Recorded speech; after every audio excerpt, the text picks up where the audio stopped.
to what is expected of you as a pastor.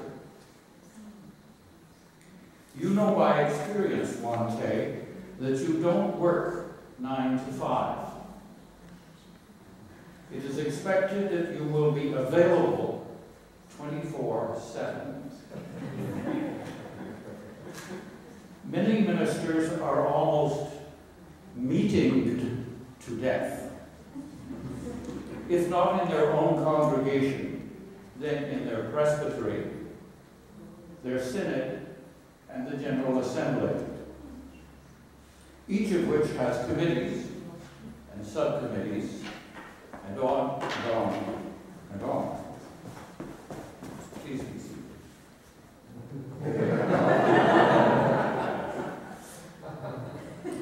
In addition, the local community often expects ministers to volunteer for committees on poverty, on justice, to join service clubs, to support out of the cold programs, and anti-bullying campaigns, and many others as well.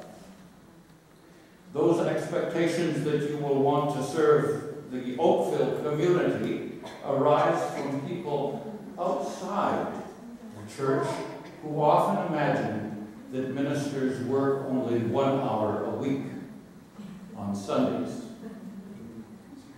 Usually the most paralyzing critic of a pastor is the pastor himself or herself.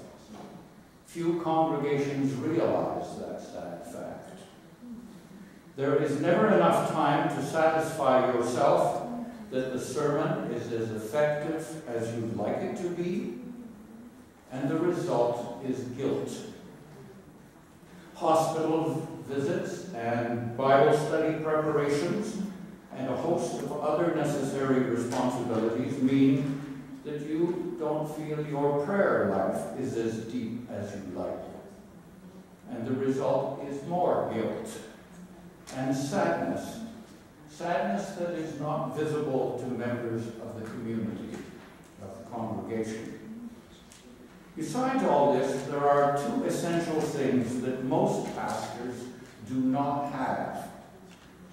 One of those is a Sabbath.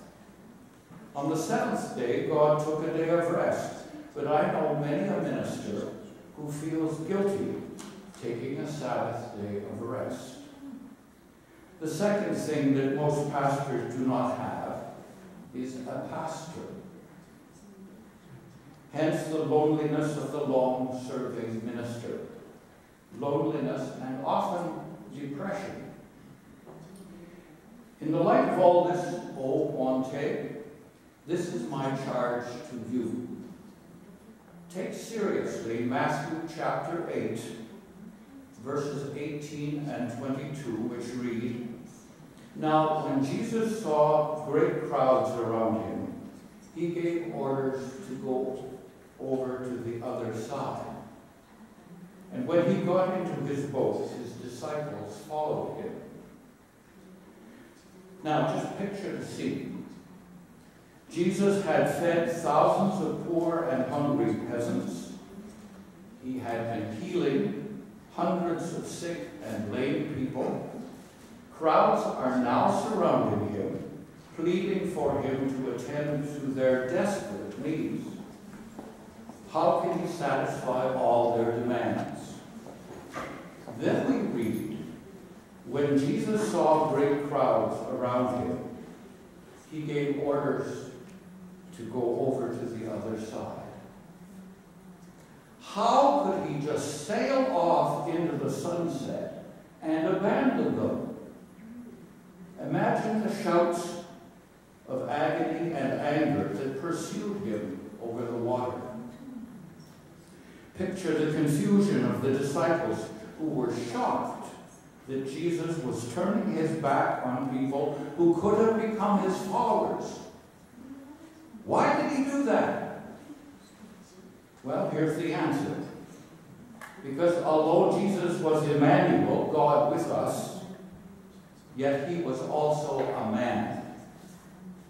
He took time to rest to be by himself because he was human, limited by his humanity, just as you and I are, if we only accept our human limitations as he did.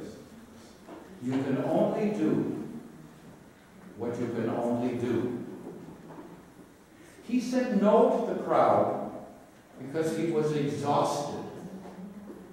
We know that because when he entered the boat, he immediately fell asleep.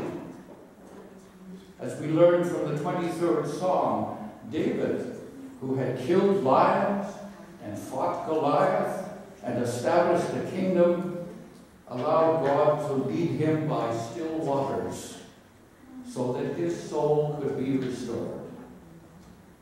Jesus' brief no to the needs of the crowd and his short time of restorative sleep enabled him to calm the stormy seas.